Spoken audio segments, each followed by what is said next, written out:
So who is really the best chess player of all time? Who do you think? And who do you think I think it is? You know, we humans, we really like, I've noticed, to be special. And wouldn't it be nice if we were so special that we lived in the time of the greatest genius, the most important time in history? And I've noticed that in Capablanca's day, they said Capablanca was the best chess player who ever lived. They said the same in Morphy's day. They said that in Kasparov's day. And of course, that is also what we say today about one of the absolute main contenders, Magnus Carlsen. Interestingly, Magnus Carlsen himself says, Garry Kasparov, in my opinion, the greatest player there's ever been. So he likes Kasparov and he thinks Kasparov edges it out. But luckily these two players actually met on the board. Of course they met when Magnus was just a wee lad, a small child, and Kasparov beat him in one game, and amazingly the teenage Magnus Carlsen held the great Kasparov to a draw in the other game. Less famously, but equally as impressive to my mind, the two giants met again in 2020. This time it was Magnus Carlsen who was the world champion in his prime, as Garry Kasparov had been all those years back. And Kasparov was the serious underdog because the old lion had become an old man. Let me do a little magic trick here. I pick up the bishop, I pick up the king, and they switch places. What's going on? It's the ghost. It's a ghost, my friend. I do the same on the other side. Pick up the king and the queen's bishop, and they switch places. What's going on? It's the ghost. It's the ghost of Bobby Fischer. This is a variant of chess invented by another contender for the title of greatest chess player of all time, Bobby Fischer. And this is called Fischer Random. And in 2020, Magnus Carlsen and Garry Kasparov met each other in this chess variant. I'm happy to announce that this video is sponsored by NordVPN. To my mind, they offer the best cybersecurity in the world, and you can get a nice discount if you use my affiliate link, nordvpn.com/ASMRchess. Something I always found very disturbing is how much of my personal information I just give away to private companies and government agencies simply by being on the internet. The first time I noticed it was many years ago, where some ad popped up and it was like, meet hot singles in your area, and it had my exact area in the ad. And this was in all likelihood some scam company that wanted me to click their BS link so they could get me to download some malware or virus or something. And they had my exact location. What? Who else can see my information, sell my information?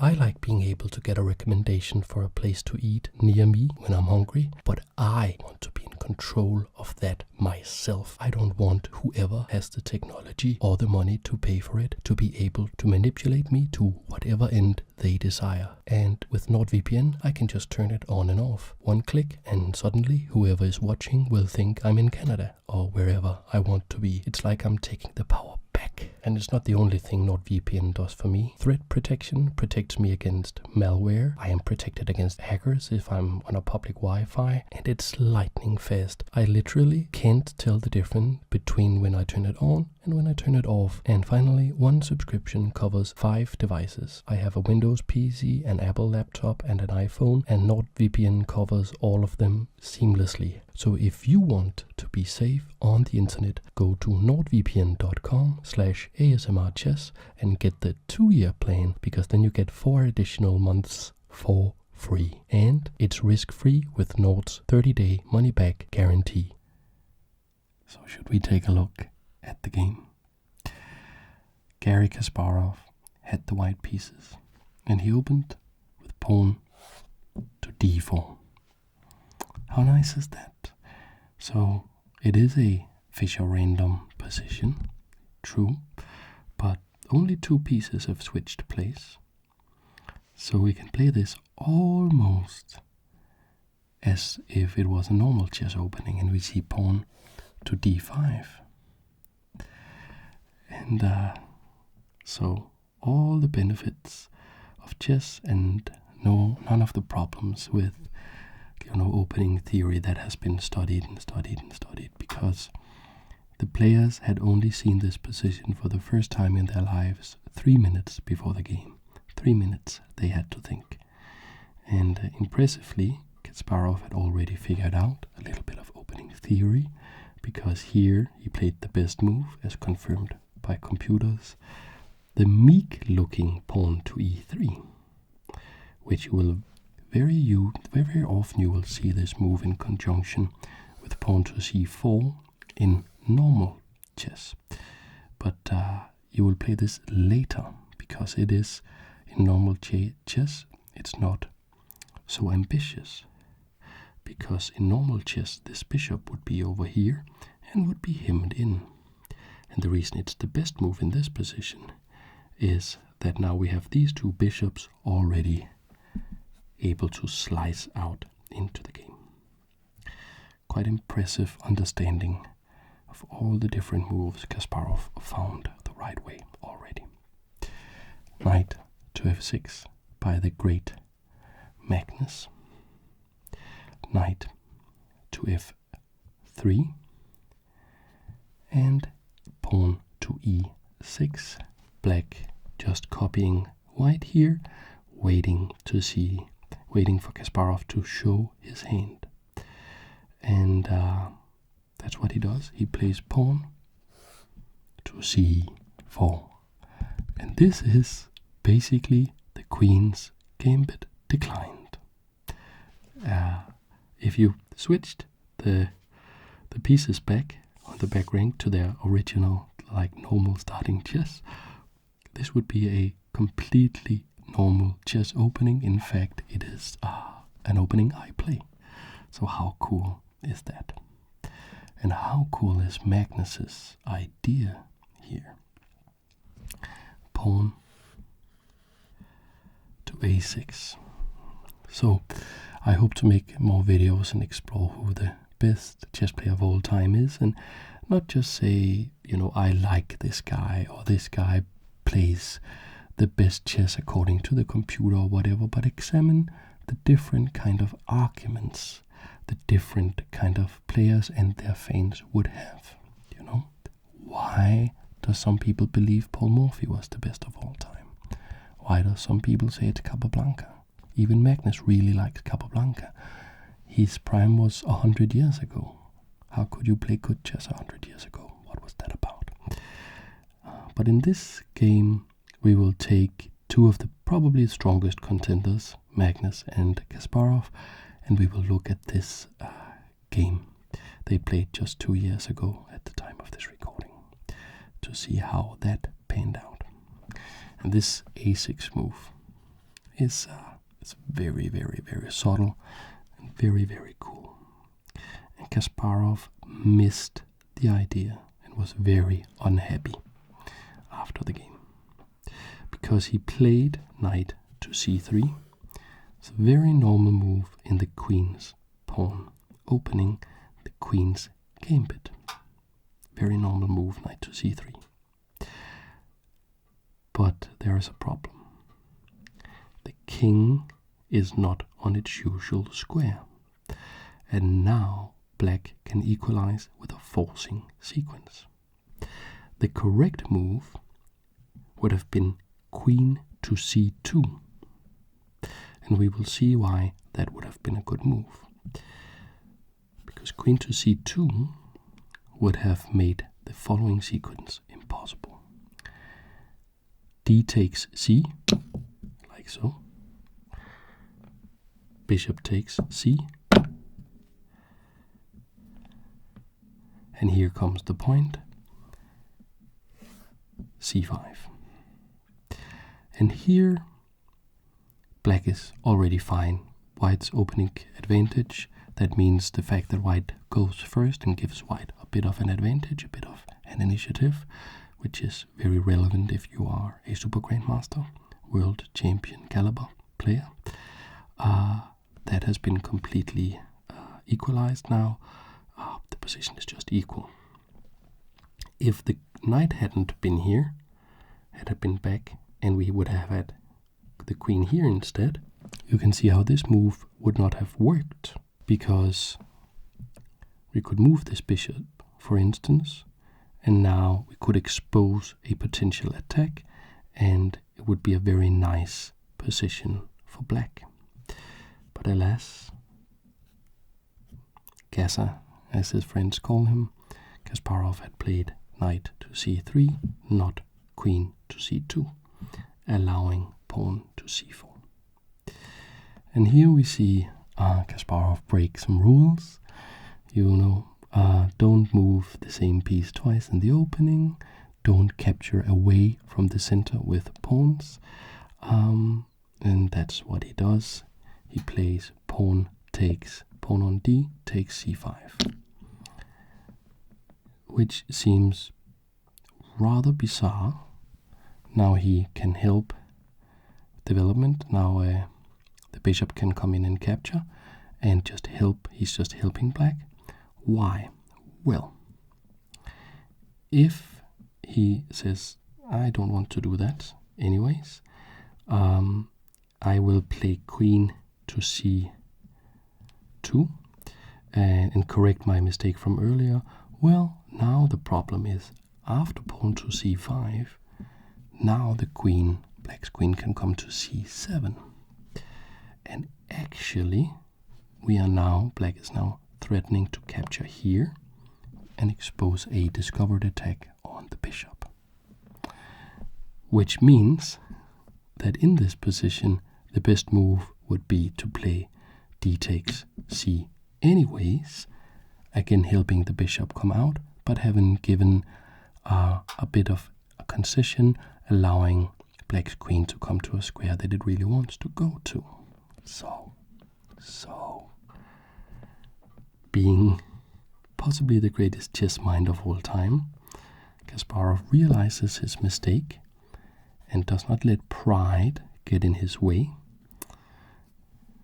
because he is a proud man, but winning is way more important to him. So he wants to play the best move, and that is actually to just capture here. So now we have this equalish position, and Magnus could exchange the queens, and that's a strategical goal and also a psychological goal, because Kasparov is this unbelievably dynamic, aggressive, just intuitive player but he backs up his intuition with just the most amazing calculation ability any human has ever had. I think that's a pretty fair statement. I don't think that's controversial.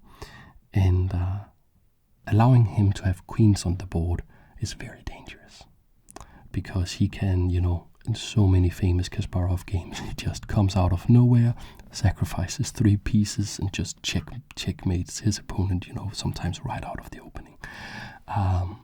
So it's nice to exchange the queens. But Magnus, he wants to exchange the queens, but he doesn't just go for a little bit of value. No. He is not in contention. He is not one of the absolute best chess players for nothing. He wants the whole thing. He wants everything. So he captures with the bishop. Bishop takes. Knowing that Kasparov will capture his queen. Queen takes queen. That's check. The king has to recapture. Like so. And now this king cannot castle.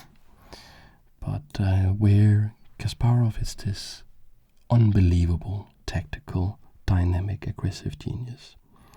Magnus Carlsen is probably the best positional player of all time, the best strategical, universal player of all time. And he has figured out that of all the squares on the chessboard, the best place for his king is on e7. That's the best place. Not castled, just on e7, protecting the pawns. With no queens on the board, there's not going to be an attack against the king. He can keep everything under control. And that's why he didn't want to capture Kasparov's queen, because then king would capture and Kasparov's king would come to e2. And no. So he wanted the exchange of the queens, but he wanted Kasparov to initiate the trade, to get the slightly better position of the king. We have a sort of quiet position, and there's a little bit of a problem here with this dark squared bishop that Kasparov, he opened the game up early, he wanted to get it out. But how exactly is he going to get it out? So he plays bishop to d3. What has that to do with this bishop over here? Well, king to e7. The king has now stationed itself in sort of an improvised Carlsen castle. So he built his own kind of castle in the middle of the board. He's that type of player. That's the kind of stuff he can do. And before we continue the developmental plan for this dark squared bishop, I have a magic trick. Or rather, Kasparov has a magic trick. He picks up the a1 rook, like so, and then he moves it towards the king, up and over the king, and plonks it, like so, on the d1 square. But wait, that is cheating. And Magnus Carlsen stood up and shook his hands over his no. No. This is this chess variant they are playing is called Fischer Random or Chess 960, and the rules of 960 states that you can castle as normal, provided that the normal requirements of castling have been met. And if you notice here, king hasn't moved, rook hasn't moved, no pieces block the way. So what Kasparov did was simply castle queenside. The king was already on its destination square. That's why it looks weird. But I just thought that was so cool. Okay, so Magnus Carlsen plays knight to c6, like so. Good, solid chess. Knight's out before the bishops. And Kasparov continues. It's about this dark squared bishop. He had already played bishop to d3 to help this bishop, and now of course he plays what is the logical move to get this bishop out. Knight to g4. Didn't you see that? Wasn't that obvious to you? Well, it wasn't obvious to me either the first time I saw the game, but I'm not Kasparov. Very few Kasparovs in this world. So how does this work? What is this about? How does it help this bishop? Let's check it out. So rook on a to d8, challenging this other rook for control of the d file. Logical, positional, strategical chess by Magnus. And then knight g to e4, saying to this bishop here, hey, I got you, buddy. Alright, looks kind of dangerous, but thanks, I guess. And it is a little bit dangerous, but it does work. So this knight, it looks at this bishop over here. Hey, I could just kind of capture you. Oh, actually, yeah, I'm undefended. Kind of a problem. That's kind of a problem. Can I get some help? Sure. I can probably do something about that. Should I do something about that? Yeah, come on. Maybe go capture that knight. Oh, right, great idea. Because also then that knight, it can't come and capture me, and then you wouldn't have to recapture and expose yourself here in the middle of the board on the f6 square, and also you, g-pawn, you wouldn't have to recapture and then smash up our pawn structure. That's actually a great idea. You are so cool. You're so good at being the king. I guess that's why you're the king. So that's, the chess teachers, they always say you should talk to your pieces, but the great players like Magnus, they just let the pieces figure it out themselves. And they came to the correct conclusion here, that knight takes knight is the best move, for the reasons they discussed. Then we see knight takes knight again, like so, saying, hey, I'm coming for you. But now there is no threat of capturing anything on f6, so the bishop here on c5 simply slides back to b6. So what was that all about? This guy, you remember this guy? That's what it's all about. Bishop, can you see what's the point? Goes to c3. So this whole thing was about getting the bishop to its optimal square. Look at this long diagonal. This is a sniper bishop. This is a monster bishop. It's already attacking g7, putting also pressure on the rook. Very strong bishop, Kasparov. Oh, he's so happy now. He's so happy. Because, yeah, the queens were traded off. It's no problem. There's no problem with the queens traded off. He can still have these super active pieces, these two bishops just lasering across the board. So, very happy Kasparov. But Magnus, he built the Carlsen castle. And one of the features of the Carlsen castle is that it is very flexible and can meet many kinds of threats. And here, for instance, pawn to f6 stops this bishop's dreams and just forms a wall of concrete that will be very, very tough to break through. But it actually does more than that. A hidden meaning, hidden point behind this move that we will explore a little bit later.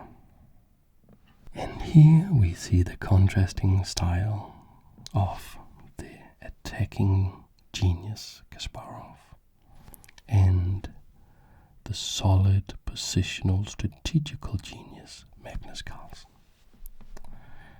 Kasparov plays pawn to g4, saying, I will come with this bishop, and I will come with this pawn, and I will come with this knight, and I will smash up your weak small pawns over here, and I will make this bishop, once these pawns have been smashed up by the move g5, I will make this into like a mini queen. I will make it so powerful. But pawns can't move backwards. And everything you do in chess, and maybe in life as well, leaves something behind. And there is a weakness here. And Magnus Carlsen looked at Kasparov, and in his mind he said, oh, old man, don't you remember the history lessons of Kasparov versus Karpov, your old nemesis, the greatest rivalry chess has ever seen, the old king of positional play, Karpov. I took the history lessons, Kasparov. I studied those games. And in the games, your great rival Karpov beat you. Don't you remember how he did it? Quiet. Quiet. Positional. Strategical play. Dismantling your attack before it ever materializes. Bishop to a5. And the brilliance of this move cannot be understated, I feel. Because Kasparov missed this move. He missed the brilliance of this move. And why? Because Kasparov just picked up his bishop and said, "Young man, you say you studied Karpov, but I played Karpov and he would never play such a move. Bishop takes bishop on a5, and you have to recapture with the knight," which Magnus gladly did. Kasparov must have been a bit confused here. "Young man, it is true that you forced me to give up my dark squared bishop that I had built my attack upon. True, okay. But you say you studied Karpov, and Karpov would never, ever put a knight on the rim like this. Don't you know, as they tell even children, a knight on the rim is dim." They do tell children that. And Magnus said, "Oh yeah, but I'm not just Karpov 2.0, old man. I am Magnus 1.0. And I know that I can put a knight anywhere I choose, because I know that it's not about abstract principles, it's about the concrete job of pieces and whether or not they do their job." And if we take a little bit of a closer look on this position, which Kasparov was forced to do now, we see that this attack now, this pawn here, g4 to g5, well, it lost its venom now. The best way to understand what happens in the game is actually to explore what would have happened if Kasparov did play pawn to g5. So this didn't happen, this is a variation. Let's check it out. Magnus can play a forced line now that wins. After g4 to g5, pawn takes pawn. We can put this pawn here because it's a variation next to the microphone. Like so.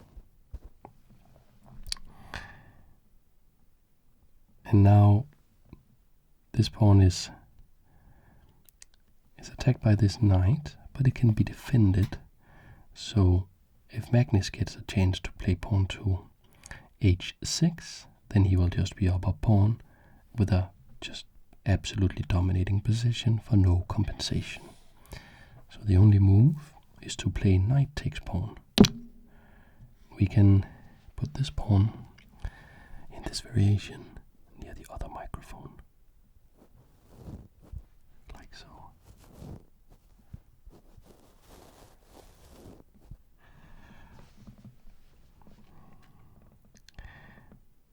So what's the point? The point is not crystallized just yet. Not just yet. So now Magnus would play bishop h5, attacking this rook. Rook has to keep a guard on this bishop here on d3, so rook to d2.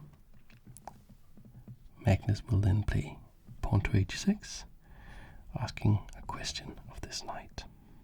Where do you want to go? You cannot go back. You will be captured. There's a long variation if he goes here, but basically the game will end, and I'm not going to show you, but you will learn from this game something about the f3 square that you can use for yourself to check out and analyze why this move loses even faster than knight to e4, which would be the best move in this position. And the point is, quite simply, bishop to f3. And that's the move I want you to understand. That's the move I want you to know and keep in mind for the rest of the game. Because bishop to f3 at a very crucial moment was missed by one of the players, and bishop to f3 changed, the fact that it was missed changed the evaluation of the game. But in this position,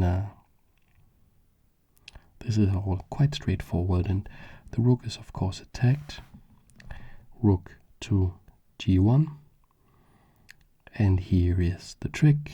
What is the trick? How does black win? What is the point of this whole forced sequence? Do you have an idea? Or how about you? Do you have an idea? Do you see it? It is rook takes bishop,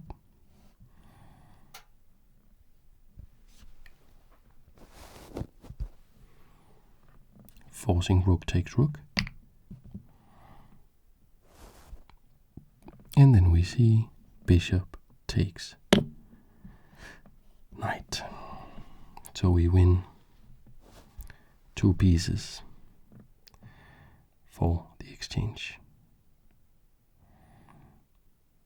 And White can play on for a little bit with rook takes pawn check, king f8, but the computer confirms what Kasparov also evaluated, that White is lost here. So he didn't play pawn to g5. What did he do?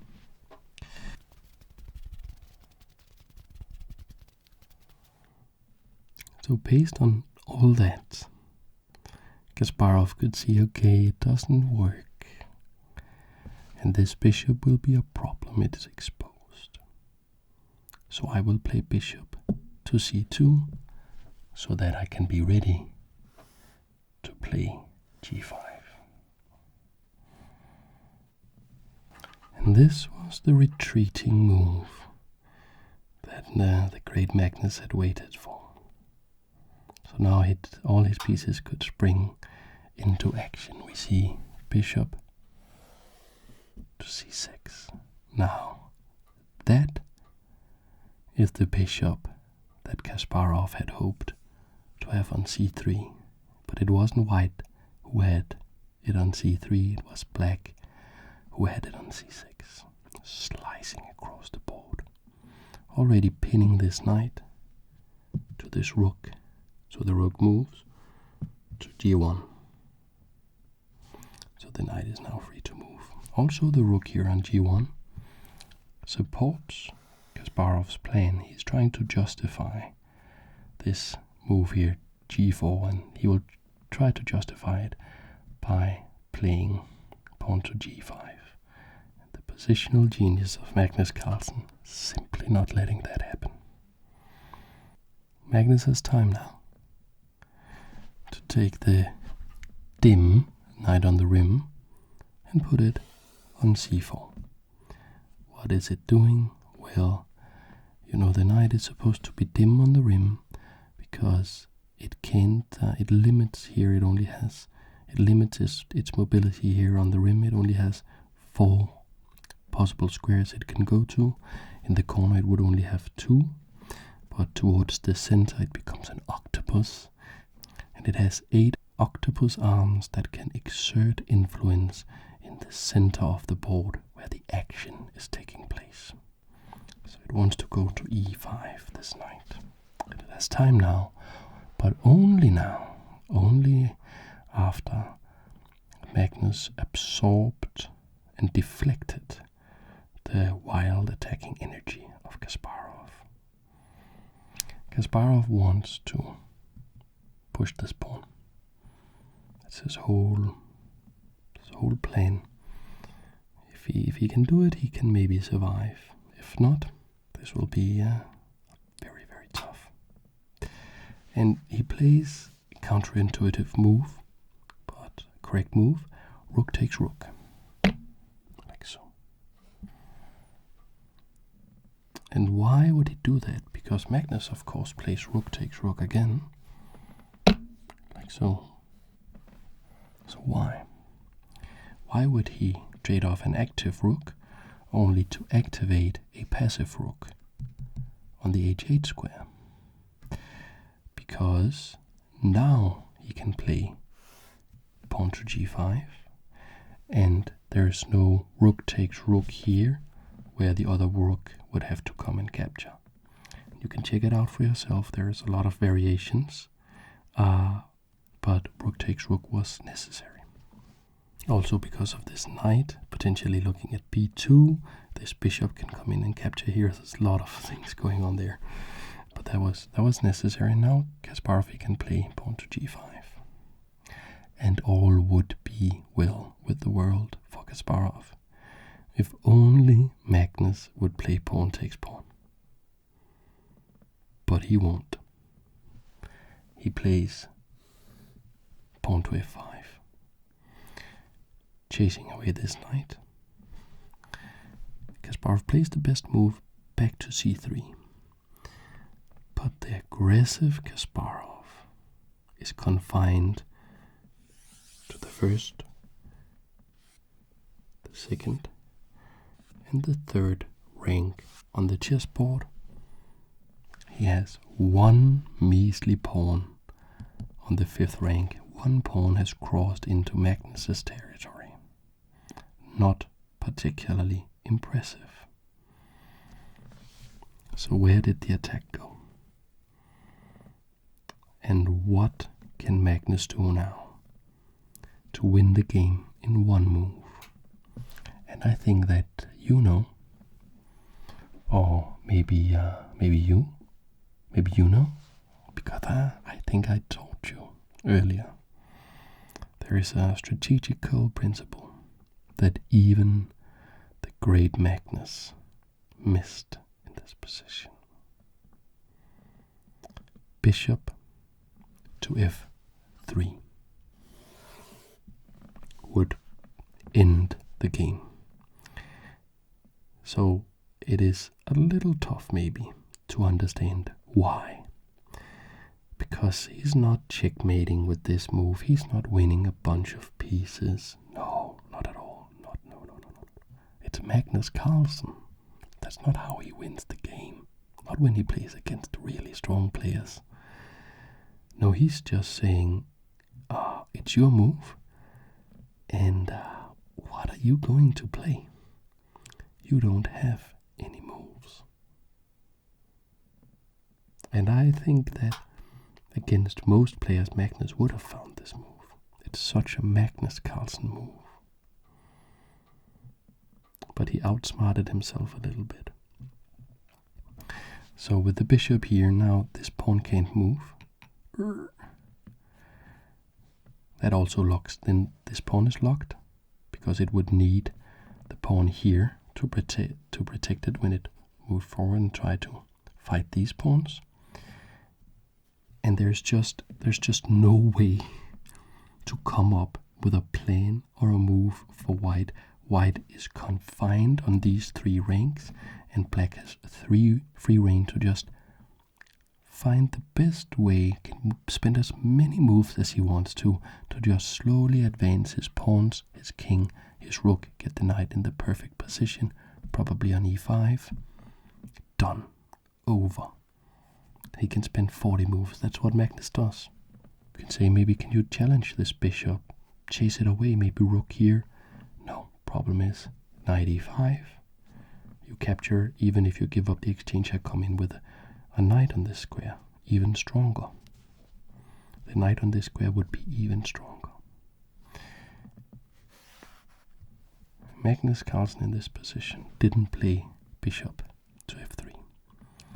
He did a thing that you will see him do many times in this game. And when you analyze his games and when he plays these mysterious moves that doesn't seem to make sense, if you analyze it, particularly if you use your own head, not just go through the engine, you will find that what he is doing is very often he's playing the last move of a variation first. So he doesn't play the immediate tactical idea first. He plays the last move of the tactical sequence first, thereby running his opponents out of moves without even having to show his hand. But if you play against the very best, that can backfire if it's not absolutely 100% precise. And here he did it. He played knight to e5 first before coming in with the bishop. The problem is that you don't need to give Kasparov 2 chances to attack. And he played f4, attacking the knight immediately. And now this pawn will not be stuck on f2 behind a knight or a bishop. It has moved up in life and may yet fulfill its potential. Magnus was probably not that unhappy. Knight f3 attacks the rook, attacks the pawn. Rook goes here. Maybe there is some nice discovered attack against the rook. Well, not actually. Interestingly, the best move in this position, according to the computer at least, is knight to e1. Magnus didn't find it, and also he doesn't have that much of an advantage anymore, because he allowed Kasparov to get one move in where he was not reacting, he was not dancing after Magnus's flute, he was imposing his own will. He was able to play f4. That dissipated most of Black's advantage, unfortunately. But Black does still have the advantage. And he plays pawn to g6. What's that about it? It looks like it doesn't do anything because it doesn't stop this pawn in moving. This pawn wasn't threatening to go anywhere. Here, just go here, it's no problem. This pawn will be forever weak. We will come and win it maybe, no problem. What is this move about? Well, Magnus is saying, I have more space than you. I will slowly, like a boa constrictor, like Karpov the boa constrictor, you remember? Yeah, I will come slowly, like the tide. I will come. You can't fight against the tide. And I will just use the fact that I can move my pieces and you can't. And I will play pawn to g6. This protects the f4, f5 pawn, so that I can play e5 without losing this pawn to the bishop. Kasparov sees, okay, that's a very dangerous plan. The only way to combat it, rook to f2. So that after e5, what is the move? What is the move? The move is e4. So the two armies clash in the center of the board. Finally, all the preparations, all the intelligence and counterintelligence and the calculations and the computations, they have all been done. And now the two armies clash. Let's see who will be victorious. This move by Kasparov is very smart. It blocks off the communication between this bishop and this knight. So now, in principle, if it was white's move again, Kasparov could come in and capture this knight. So, what is the correct way to meet this? There's only one move. Magnus finds it. It is pawn takes pawn on e4, protecting the knight. Then knight takes pawn, renewing the threat of rook takes knight.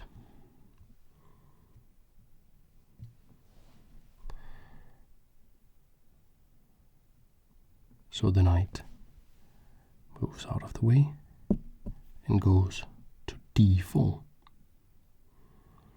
The battle is raging. This knight is attacked by this bishop, and this bishop is attacked by this knight. What does that tell us? What kind of attacking motif could black construct from this tension? If this knight captures this bishop now, if it was black's move, king or rook would recapture, and this knight would be undefended. So this knight has to move. But where? Where will it go? Well, it goes to g3. Why? Because if it goes somewhere else, it will not be looking after the e2 square.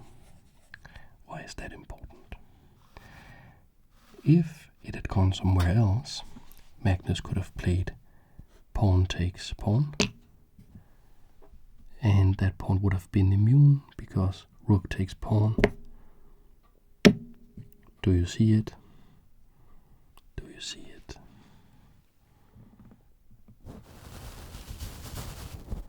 Do you see it? If this knight had gone anywhere else, knight e2, check to his majesty, picking up the rook. So that's why this knight goes here.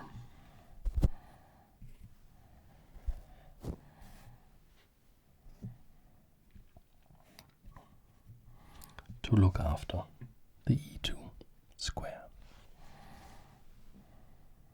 Now Kasparov wants to push this pawn further. He wants to attack and justify his earlier aggressive play. He has a lot of defense on this square. He is ready for that. Magnus could play pawn takes pawn and allow rook takes pawn with no check picking up, just an exchange of pawns, because it's adequately defended, but that would peter out with no attacking chances, and the squeeze, he would have had to let go of the squeeze he had over the position. So instead he said, okay, I will make it unattractive for you to push this pawn. I will keep the squeeze on, I will turn the screws, I will play knight takes bishop. You can't play rook takes knight because pawn takes pawn. So king takes knight, like so, and rook f8, attacking this again. And you can't capture this now because rook takes rook wins, and also the rook looks after this square. But doesn't it work anyway? Can't Kasparov push anyway? He did lose one defender, but he still has two. what's the problem? Can you see the problem? Can you see the problem? Well, the problem can be illustrated. Pawn takes pawn. This is not what happened, because Kasparov, of course, saw that he could not push the pawn. You know, this signifies that we are looking at a variation that did not occur in the game. Either piece captures, knight takes, for instance. What's the problem? Well, just rook takes knight. Rook takes rook. And what is the coup de grace? And thank you to, I forget your name. I mispronounced it. I said coup de grace in one of my last videos, and somebody made a very good post, comment, where he, she, or they explained the correct pronunciation, coup de grace. Anyways, the coup de grace. What is it here? What's the correct move?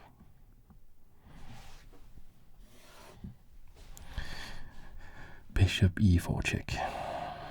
King moves, picks up the rook. Black wins easily. Okay. So that is why we can't push this pawn.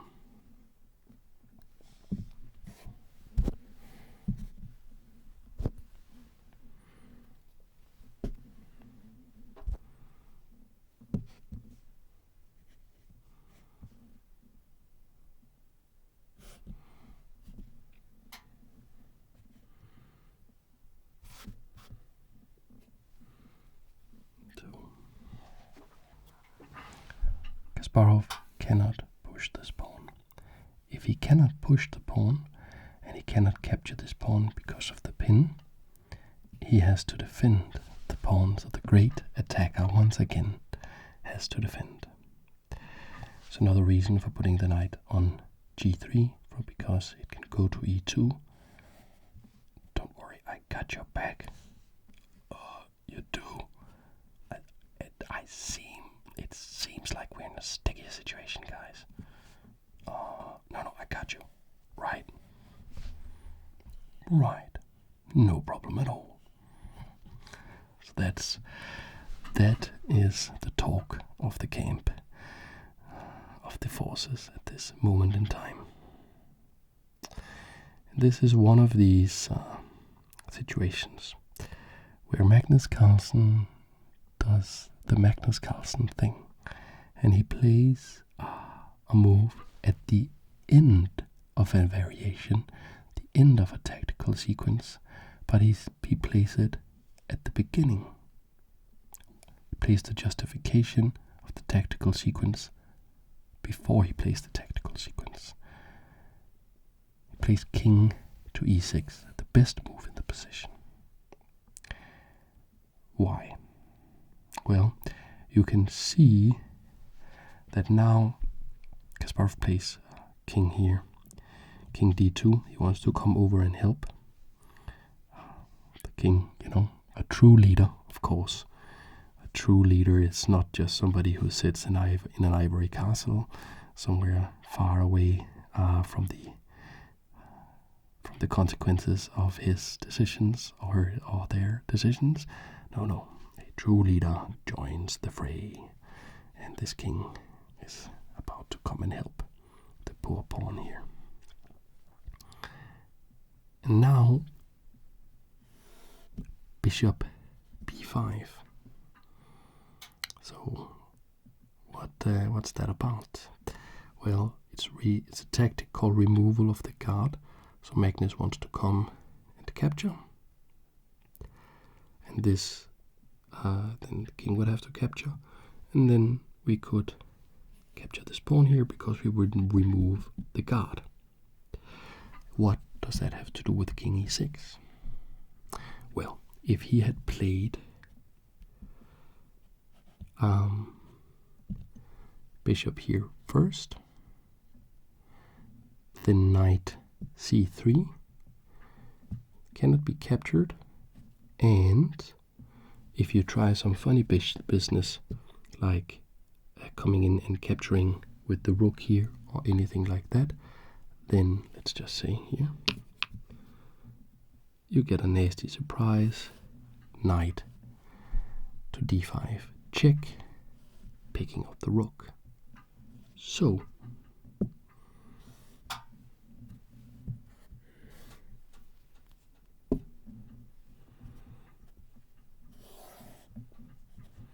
in this position, rather than starting with this move, he plays king e6 first. So there won't be a counter blow against his tactical motif. So the brilliance of Magnus Carlsen on display in a way that even I can kind of understand. So let's just king e6, king e2, and now, of course, as we saw, bishop b4. And okay, it's very, very tough. This bishop is threatening to come in and capture, removal of the guard here. And Kasparov plays a desperate attempt, rook f3. Even the immortal chess gods on Chess Mount Olympus are fallible. And here is again one of these situations where Magnus does the Magnus thing and plays the end of the variation first. So he plays rook f7. Why? Well, he sees that he has a very good move, very, very great advantage he can obtain by playing bishop takes knight, king takes bishop, pawn takes pawn, and then after rook b3, counterattacking this pawn, rook f7 defends the pawn. He's a pawn ahead in the material count and has a very, very nice winning chance. So he slightly changes the move order.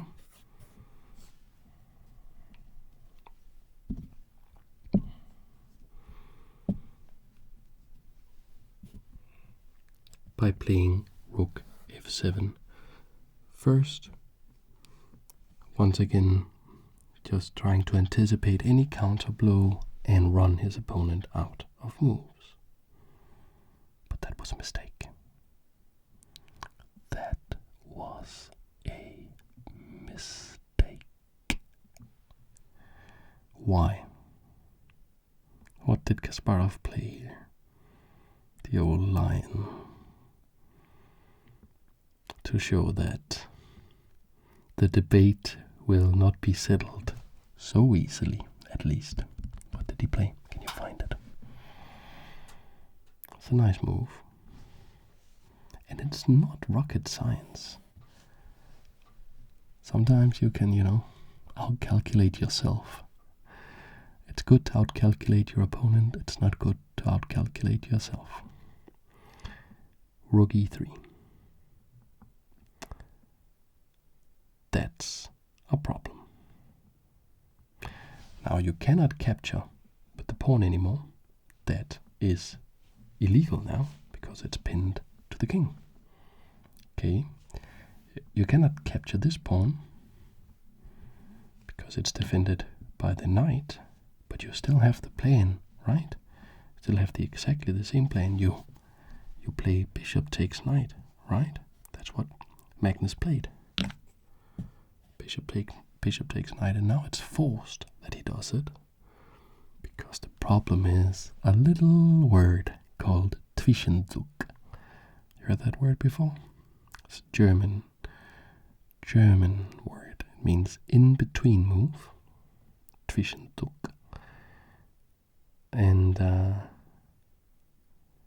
doesn't capture, of course, the bishop. He captures the pawn. Because that's check. King e6. And now Kasparov captures the bishop. Rook takes bishop. And Magnus plays the last move of the sequence here. Rook takes pawn.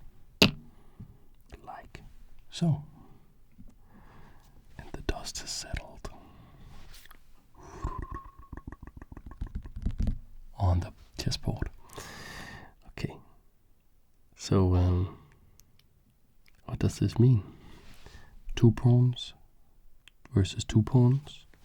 2 pawns versus 2 pawns. Rook versus rook. King versus king. Equal position again. But Magnus's pieces are a bit more active. And he still has some advantage here. Kasparov plays cunning move king to e3.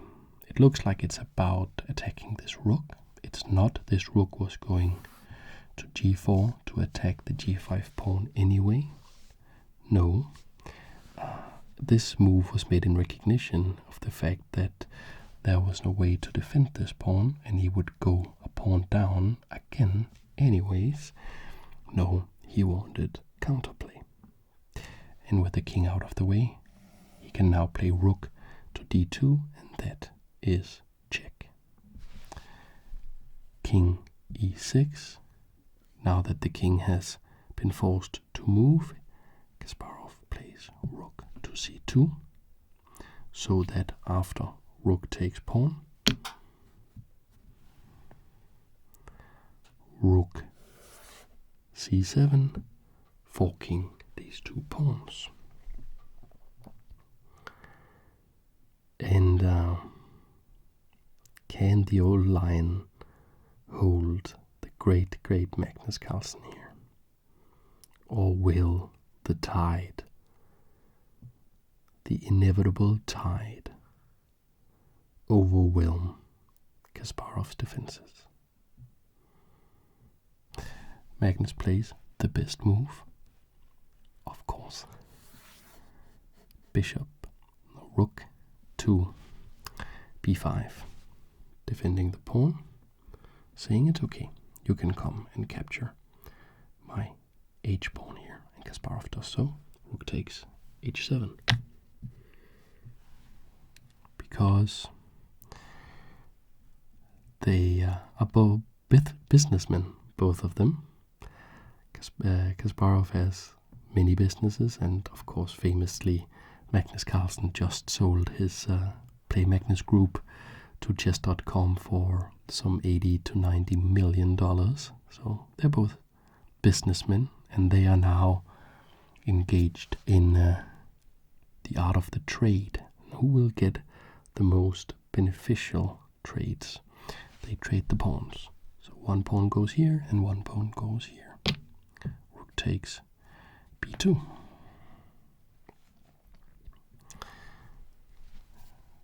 This pawn is defended by the rook. Fair enough. Kasparov plays a4 to get this pawn out. He's down to 2 pawns now. And these 2, they can work together. And all Magnus needs is to create a passed pawn over here, so he can get down to the back rank, because what happens when a pawn reaches the back rank? It becomes a queen. So Magnus, even in this very, very late endgame, he still has patience.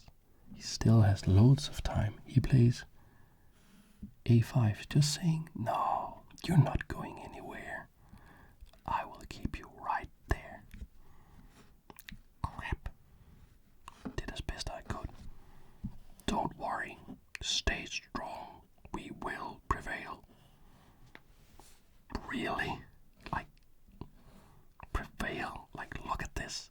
Look how many pawns I have. Sometimes I think you're a bit delusional. I am not delusional. I am Garry Kasparov.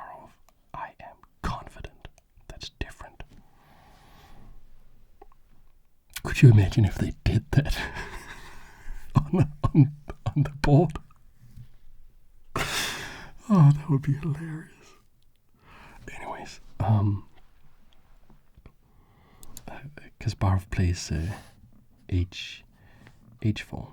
Similar idea as with a4. But now there is a fork again. Magnus plays rook b4, taking here and here.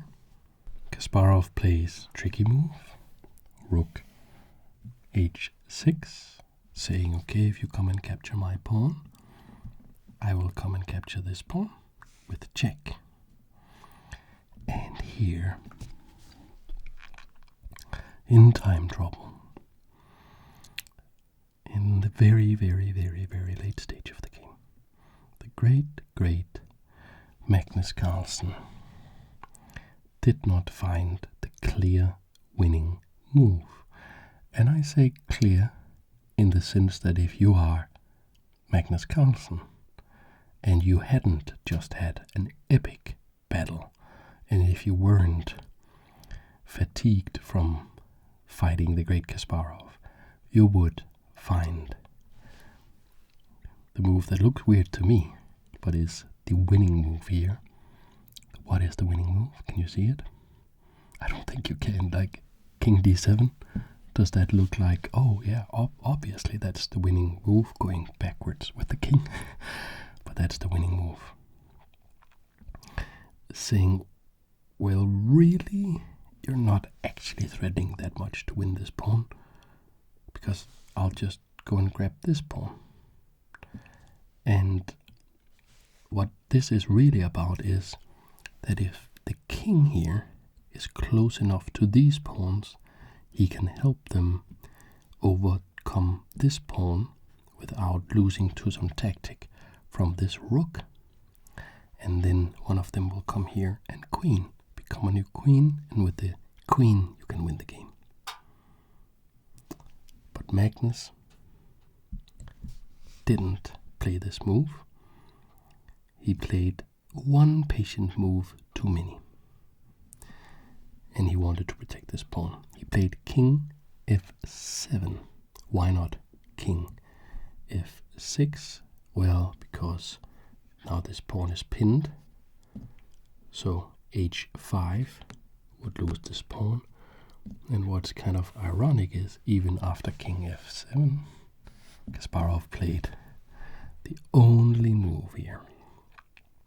Only move that works, h5.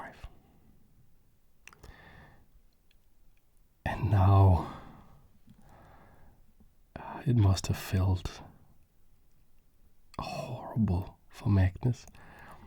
He has never won a game against Kasparov. And there is this hotly contested debate, which of the two are the better player. And he, of course, he says that he thinks Kasparov edges it out, but that could be him being humble, saying, you know, I can't say I'm the best of all time, I'll say it's this other guy. And then the rest of them, they know they can figure it out. And it would have been so nice to just seal the deal now in this move here, and not have to fight even more, and just say, okay, he won against me when I was a kid, but I got back, alright? I was in my prime and he was an old man, but it's kinda even. I was a kid, he was an old man when we lost our games. And now he has to fight again. Because there are many variations, but if you try to go past with this pawn, the problem is that the king can just go to f3 and will hold this pawn. And this pawn here is a very dangerous passed pawn that may threaten to become a queen itself. This rook can, if you ever try to capture this pawn, looks like it's for free. No, this rook comes in here and gobbles up this one, and you will get a draw, because the rook will then be able to control the last remaining pawn here. Okay, so it doesn't work to go past, and it doesn't work to try and come here, attack the rook. I just capture, check. So Pawn takes pawn. Rook takes pawn. This pawn is attacked. If you try to defend it by capturing here, rook will just come in here, and this is enough for a draw. I can capture here. The king is close enough to the corner to stop this pawn. That's not going to work. So pawn to b6, and here we see a masterful, extremely precise move from Kasparov. Rook e5, cutting the king off from coming and helping his advantage over here. Very, very, very precise move. And the next one is even, the follow-up is even more brilliant. King f6 attacking the rook. And I thought when I watched the game, I saw the game, I thought Kasparov lost his marbles here. He played rook e4, and I thought, what, but just rook takes rook, and king takes rook, and now you have these two pawns that you can't deal with. But the problem is that this isn't what happened, because actually the king here can shoulder. I'll show in a later variation how it works. This king out, and this king will never be able to actually help these pawns advance. And Magnus knew this, so he played check, and the king happily went to d2, getting closer to the corner to defend against the pawns. Magnus got closer with his king. His king is on the wrong side of the board. Remember when it could have gone to d7, been on the other side of this rook? That would have been easily winning. Now it's a big fight, trying to get over on the other side. This actually works. Rook to h4 here, and now the king can get closer. Kasparov also edges closer, and he does it with tempo because he's attacking the rook. Rook has to go, goes to f3. Must have been tired. They have, like, imagine how many variations these guys calculated to reach this point, and still any false move and the game is over. You lose the game. And yeah, they care about their legacies, these guys. After rook to f3, one precise move more from Kasparov. Rook h6, attacking the backward pawn. That's a big problem. Rook blocks.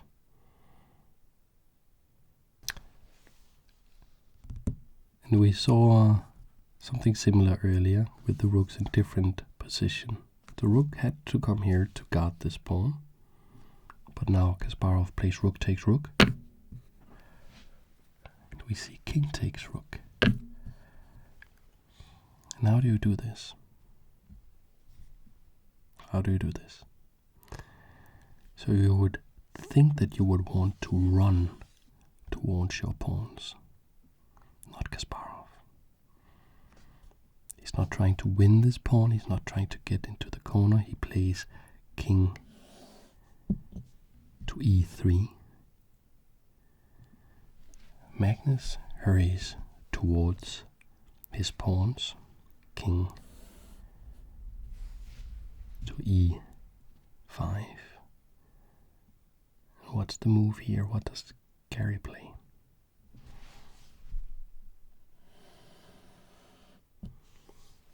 King e3.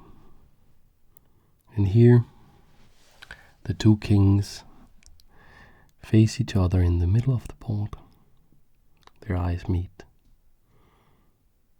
And the Dark Majesty here says, you know, I conquered this board.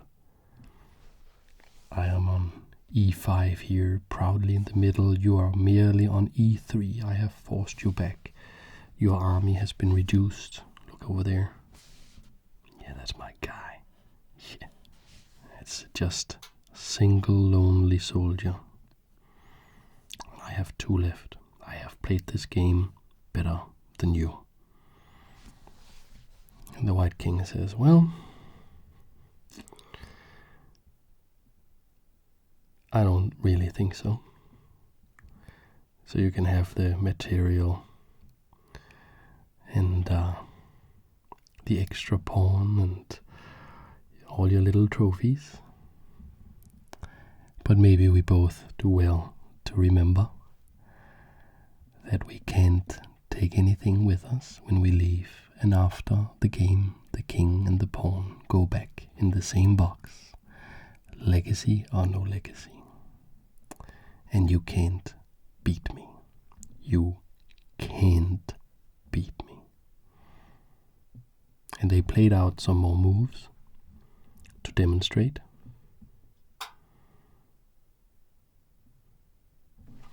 Magnus played King d6.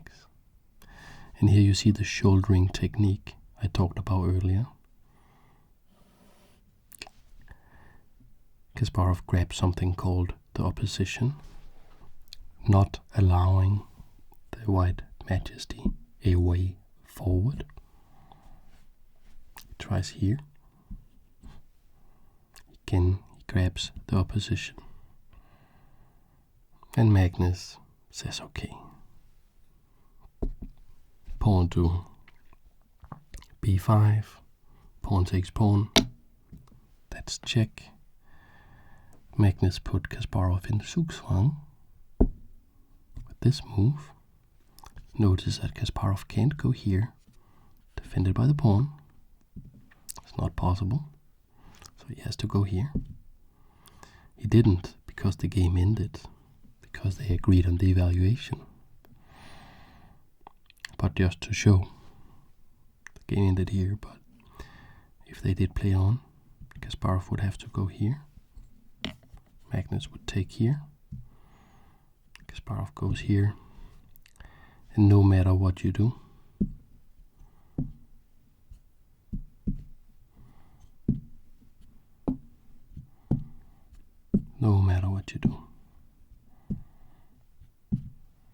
there's just no way to chase the king out of the corner. You would either have to give up, as in this position, the pawn here, or you would stalemate white in a position like this, for instance, where you have no legal moves, but you are not in check. That's a draw from stalemate. Or you would have to repeat moves, and it would be a draw. So the last move here, and they agreed the draw in this position. So that is how our story ends, and you can say that it leaves us wanting, because we still want to know who the greatest chess player of all time is. But we have chalked up some ideas about how to debate this, and we have measured these two against each other on the board. We will never see both of them play against each other in their prime, but that is the nature of the conversation of greatest chess player of all time. If they would play against each other in their prime, there wouldn't be a debate. And I hope you enjoyed the video. Please let me know who you want me to examine. What player do you think may be the greatest of all time, and why? And what arguments do you think can be made? Do you think we should make more of these videos? I really enjoyed it. I hope you did as well. Thank you so much for watching.